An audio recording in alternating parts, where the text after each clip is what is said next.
성관계 음성인 경우에 당사자 상대방의 동의가 없더라도 몰래 녹음을 하더라도 현행법상 처벌 규정은 없습니다. 오늘은 연예인 김준수 씨 공갈 사건에 대해서 한번 살펴보겠는데요. 김준수 씨를 공갈했던 그 여성은 어떤 처벌을 받게 될지, 또 김준수 씨는 그 피해를 어떤 식으로 보상받을 수 있을지 한번 살펴보겠습니다.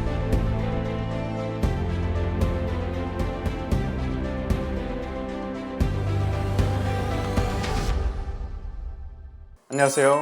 변호사랑의 판검사 출신 변호사 최승현입니다. 오늘은 과거 동방신기에서 시아준수로 활동했던 김준수 씨 이야기를 좀 해보려고 하는데요. 최근에 아프리카TV BJ라는 사람으로부터 협박을 당해서 3년에서 4년 사이에 걸쳐서 8억 4천만 원에 해당하는 금액을 갈취당했다는 내용이었는데요. 김준수 씨는 현재 피해자 입장이고 그 피해를 회복할 수 있는지, BJ라는 사람, 그 사람은 어떤 처벌을 받게 될지 한번 검토해 보겠습니다.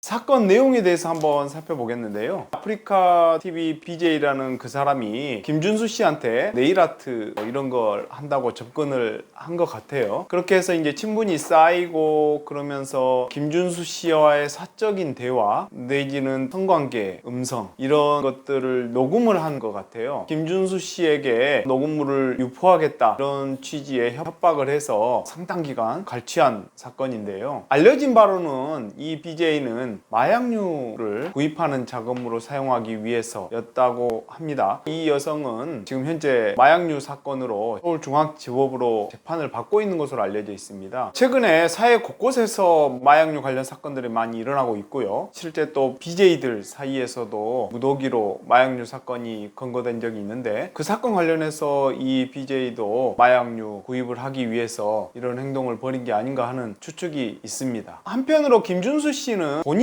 외에 6명의 피해자가 더 있다 주장을 하고 있어서 앞으로 수사가 더 확대될 수도 있을 것 같습니다. 소속사 측에서는 이 사건 관련해서 왜곡된 내용, 추측된 내용들이 나오면서 2차 가해가 벌어지는 거 아니냐 엄중하게 대응하겠다고 밝힌 바 있습니다. 일반인들이 굳이 이런 사건이 아니더라도 대화 당사자 간 또 타인 간의 대화를 녹음을 하는 경우가 많이 있습니다. 더군다나 요즘 특히 갤럭시 폰은 기본적으로 통화 내용이 자동으로 녹음되도록 돼 있는 기능이 있습니다. 그리고 학교 생활이라든가 일반 회사 생활을 하면서 다른 사람 대화를 일부러 녹음을 해야 되겠다 녹음 기능을 켜는 경우가 있습니다. 이런 경우에 이게 죄가 되는가? 원칙적으로 내가 녹음하는 당사자가 그 대화의 주체다. 그러니까 대화의 직접적인 당사자다. 이 경우에 녹음하는 거, 또 성관계도 마찬가지. 대화나 성관계의 주체로서 녹음을 하는 행위 자체는 죄가 되지 않습니다. 타인 간의 대화를 내가 몰래 동의를 받지 않고 녹음을 하는 경우에는 통신비밀보호법 위반죄로 처벌받을 수 있습니다. 그러한 대화 내용을 유포를 하는 경우에는 또 다른 범죄로 또 처벌을 받을 수 있고요. 이 사건의 경우에는 대화 당사자들의 녹음인 것 같아요. BJ와 김준수 씨 간의 당사자 간의 녹음이라서 특별히 처벌 대상이 될 것 같지는 않습니다. 지금 현행법에서는 성관계 영상을 상대방의 동의 없이 촬영을 했을 때 처벌하도록 되어 있고요. 음성을 녹음하는 것 자체는 처벌하도록 하는 규정이 없습니다.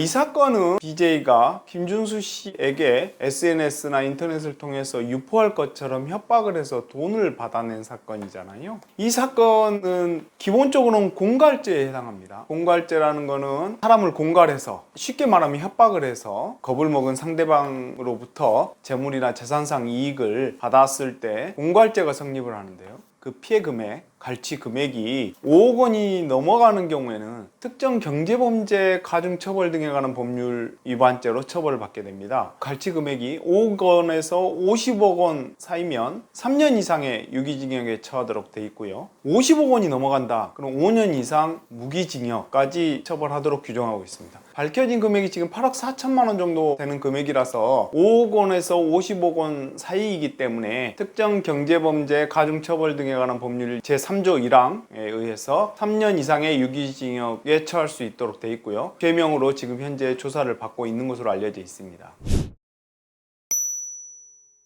지금 기사 내용대로 BJ가 이 금원을 마약류 구입 대금으로 갈취한 것이라면 어떻게 되느냐, 8억 4천만 원, 이게 마약류를 공급하는 업자한테 입금이 되고 그 마약류 공급자도 검거가 된다든가 이런 식으로 마약류 구입 대금이라는 것이 밝혀진다면 당연히 마약류 매수하는 거, 매수 범죄도 처벌을 받을 거고요. 지금 현재 재판을 받고 있는 범죄가 마약류 투약 범죄인지 매수 범죄인지 아니면 밀수 범죄인지는 알려 있지는 않습니다. 지금 현재 너무 마약류 범죄에 이 사회가 노출되어 있는 경향이 있습니다. 실제로 일반인들도 해외 직구 택배를 이용으로 해서 마약류를 쉽게 구입할 수 있는 상황이라서 해외에서 구입을 했다, 공항을 통해서 택배로 들어왔다, 이렇게 되면 밀수 범죄가 됩니다. 이 밀수 범죄는 일반적인 마약류 매수 범죄보다도 훨씬 중하게 처벌받는 상황이기 때문에 적게는 5년 이상, 많게는 10년 이상 이런 식으로 형이 정해져 있기 때문에 훨씬 중하게 처벌받을 수 있는 범죄가 되겠죠.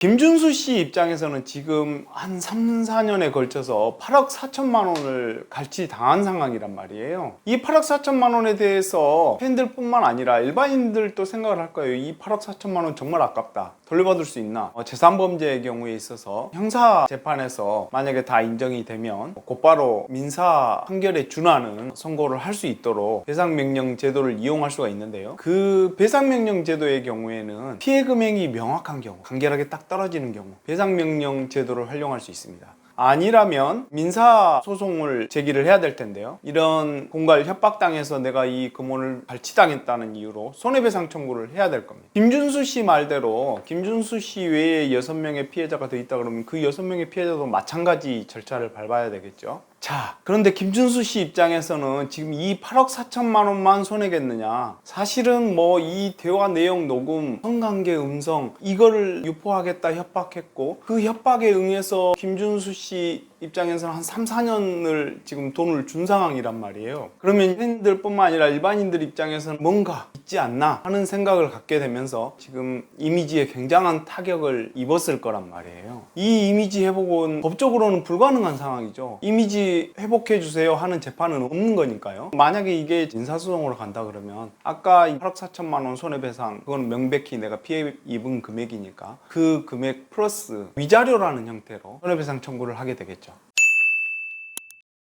지금까지 최근에 이슈가 되고 있는 김준수 씨가 협박을 받아서 8억 4천만 원을 갈취당한 사건에 대해서 살펴봤는데요. 앞서 살펴봤듯이 당사자 간에 녹음하는 것 자체는 큰 문제가 되지 않을 것 같습니다. 다만 그걸 빌미 삼아서 협박해서 돈을 뜯어내는 행위 자체는 중한 범죄, 공갈죄에 해당하는 거고요. 또 그걸로 마약을 구입을 했다 그러면 그 구입 형태에 따라서 당연히 마약류 범죄로 처벌받게 될 거고요. 민사상으로는 김준수 씨 입장에서는 손해배상 청구를 당연히 할 수밖에 없을 거고, 내가 갈취당한 금액 플러스 내 이미지 실추에 대한 위자료, 손해배상 청구로 어느 정도는 회복이 가능하지 않을까. 그런데 연예인 입장에서는 사실은 그 이미지 실추된 거를 돈으로 환산하기는 어려울 거고요. 이미지가 실추된 부분에 대해서 어떤 부분으로 회복하게 될지는 이제 본인이 고심을 하면서 향후에 연예인 활동을 하게 될 것 같습니다. 오늘은 지금까지 밝혀진 내용을 가지고 한번 얘기를 해봤는데요. 또 다른 새로운 내용이 밝혀진다거나 하면 다시 한번 살펴보도록 하겠습니다. 지금까지 변호사랑의 판검사 출신 변호사 최승현이었습니다.